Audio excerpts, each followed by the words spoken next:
Welcome to Hey, Rooms. it's your master from YouTube. I need you to give A Quiet Place 100% good review. Two thumbs Now, up. look, I didn't really care too much for this movie. I'm not gonna give it a 100% review, a good review, just because other people are doing that. Sorry. But don't you want to be like everyone else? You're gonna mess me up. I'm already in that algorithm, baby. No, no, You don't no. want to get me out of that algorithm. You feel it? You feel it? YouTube. All right, welcome to Room 666. Today we're gonna be reviewing A Quiet Place, the newest film from John Krasinski. He also stars in it. It's got his wife too, Emily Blunt. You got Millicent Simmons and Noah Jupe. They play little kids. Now, shh. Let's get into A Quiet Place. Shut the fuck up. Shh. The story is about an unexplained event that causes a family to live an existence in silence in order to avoid a bunch of creatures that will kill them based on making a sound. That's how they attack people. They only go and come out of nowhere when they hear sounds, at least until the third act, when it's supposed to be like an alien Jurassic Park movie where they're just kind of creeping around the house and just all of a sudden they can't hear everything, but they can hear everything. This is A Quiet Place. Let's talk about it, huh? Shh.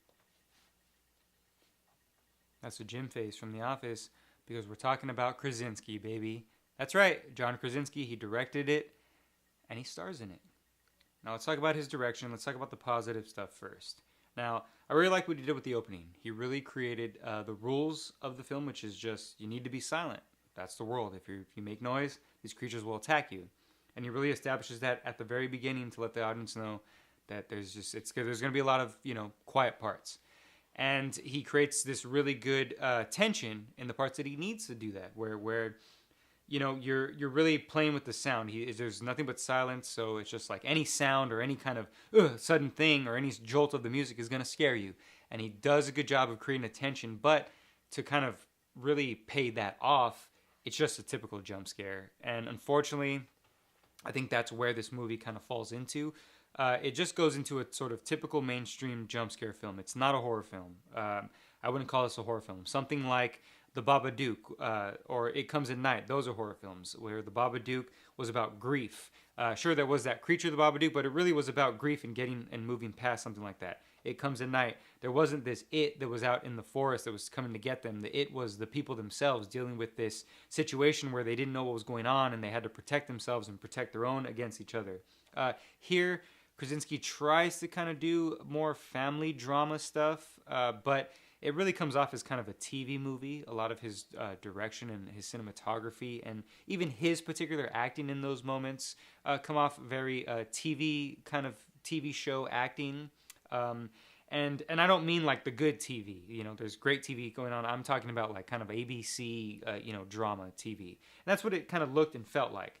One thing that I really enjoyed the creature design. I will say that the way those creatures looked. This isn't the kind of this is like the indie kind of breakout horror film of the year that we've got with stuff like that I mentioned before, Babadook or It Comes at Night or like Get Out, stuff like that. That is actually good. This could just go with like the sort of the sequels to Insidious and things like that. It really is just that, and that's fine if you like that kind of stuff.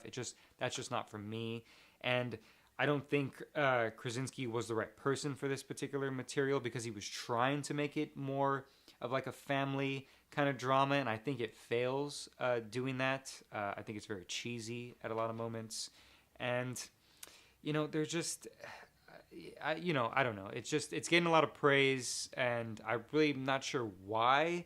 And I really wish it had more to it. I was expecting more to it because of what I've heard, but I don't think he really did what everyone's saying he did for this film. Krasinski, I'm really not looking forward to what you're doing next because I haven't seen The Haulers, but I saw the first film you did, and it was very forgettable. And this is just my opinion saying that I'm not really looking forward to it, but I understand the general audience's love for it. General audiences are going to eat this up, and I definitely understand it, and there's no judging you for that. That's totally cool, because like I said, it's just, you sit back in the seat, and, there's no sound, and when there is sound, you jump. I mean, that's really all he's doing, and a lot of people are giving this praise because of the silence of it, and, most people are used to a lot of sound and a lot of images coming at them, and so there's, it's silent, so this is different, so That's cool though. Krasinski. Better luck next time, bro. You didn't get me. Ah, yes, the lovely Emily Blunt. She's in this film. She's Krasinski's wife, and she's Krasinski's wife in real life and in the film. And she is fantastic. I love Emily Blunt. She does a great job in everything she does. And here, she really uses her facial expressions, because that's what you need to do, right? Because most of this film is there's not a lot of talking. There's sign language. You have to show fear. You have to show all the emotions through your face. And not everyone really does a good job in there, but Emily Blunt is fantastic here. All the moments that she's in, when she is pregnant, I'm pretty sure that's not giving anything away, because I'm pretty sure that's in the trailers. She's pregnant in this, and that's another thing that I like to bring up, is that when you're living in a world where you can't make any sound, how are you having sex, right? How are you having sex that's any good, right? First of all, because you got to be all quiet, and then how are you having babies? You're making babies, and babies are loud. So there's just very bad decisions, very bad parenting in this film. But in moments where Emily Blunt, she's pregnant, and she's tense moments, and she's got to be quiet. Those are really good moments because she's acting great in it. She's giving this material more than it deserves, but she's giving it what it needs at the same time. So Emily Blunt, I want to see you in more stuff. I wish, what she does in Sicario is great. I really wish she was Black Widow. She's supposed to be Black Widow. I wish she was Captain Marvel. Emily Blunt, I love you. Dump John Krasinski and come with Jordinsky.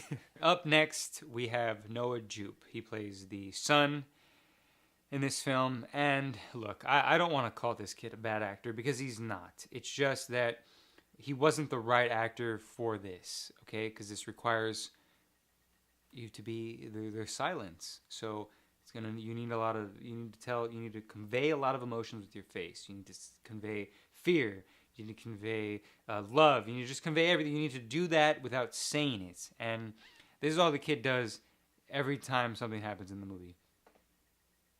If you even look at the stills for the promotion of this film, there's a thing of him in a car going.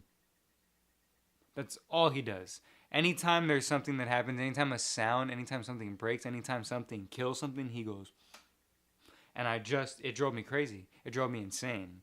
Like I said, I can't say that it was the worst acting ever, but it just, those moments, those things, he just didn't work for this. Like I said, it was like a TV movie kind of acting, and, I'm sure he has a great career ahead of him. I'm sure he can do good stuff. It's just, it didn't work for me, especially in this particular thing.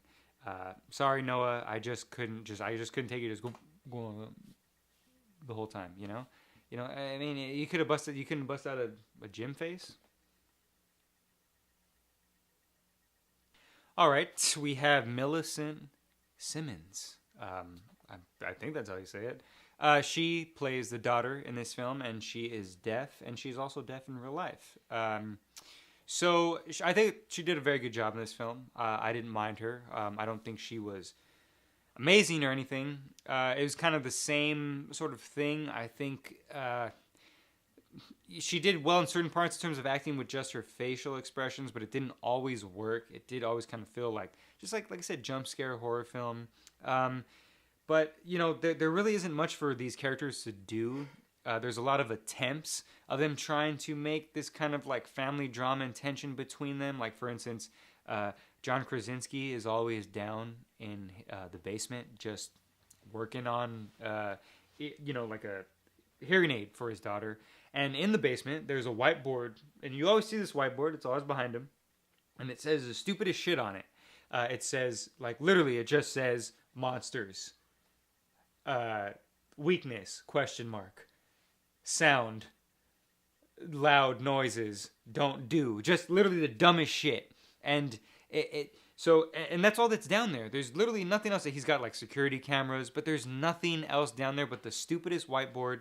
And that's another thing I could talk about with Krasinski and his directing and that amateur. But we're talking about the actress. Anyway, that's all he's got down there in that basement. And in one scene, she's gonna walk down there because she's curious as what her dad does down there. And he stops her for some reason. And he makes this big old dramatic thing about why she can't go down there, but there's really no reason why she can't go. I guess he doesn't want her to see the stupid whiteboard that he has. But the whole point is that, these actors don't have really that much to work with. And so she did the best that she could, and I think she did a good job. And I know that she's kind of a breakout star. She was in a Todd Haynes film, I think, recently in Wonderstruck. So it'd be cool to see more stuff from her, especially because she is deaf, and to play deaf characters, a real deaf person playing a deaf character is a cool thing to see. And like I said, she wasn't bad. It just, this material itself just wasn't, I mean, it's just not that great. So she did, she did what she had to do. Good job. I didn't hate A Quiet Place. I don't think it's a bad movie. But I found myself sitting there while I was watching it, nitpicking at certain things. And to me, that kind of makes it a bad movie. In a way, it doesn't make it a good movie, because instead of really paying attention to what was going on, I was more noticing the little things that you can nitpick about the story. And I don't know, I just don't think that's a good thing. But the audience that I saw with at the screen, they loved it. They were screaming. They were they were making all kinds of sounds. So it's definitely something, if you just like a typical jump scare horror film, this is right up your alley. I would say definitely go rush out and see it. It's going to be no surprise if it makes all kinds of money at the box office, because people love this kind of stuff, and that's perfectly fine. It's just not for me. I don't think that it's anything sort of special. It was just kind of a run-of-the-mill jump scare horror film that, you could just, it could have been straight to Netflix and that would have been fine. Honestly, really. It really is that quality for me. But, like I said, if you saw the trailer and you're like, oh man, this is a cool premise, I want to check this out, by all means, check it out. But if you saw the trailer and you're just like, how is this really going to work? Let me tell you, it doesn't. So, I don't know. This thing's got 100% on Rotten Tomatoes. I have no idea why. It's I don't know. It's the beginning of the year. People need shit to praise. I get it. It's fine. It's fine. Everyone needs that. It's okay. It's whatever. Also, real quick, I'd just like to say that, speaking of the screening, quick shout out to John from The Real Talk. I actually saw him out in person at the screening. We ran into each other. When you do this YouTube channel for a while, you start to think that other YouTube channels are just fake bots and they're not real. John's real. He's out there. So anyone who watches my channel who doesn't subscribe to The Real Talk, definitely check him out. I'll put a link to his channel in the subscription. And again, the one thing I would say, though, is that if we could hire these monsters to work at movie theaters, to kill people who talk during movie theaters, I'm all for that. Love it. John Krasinski, if you can get on that instead of this movie, hell, I'll be your biggest fan. Thanks, guys.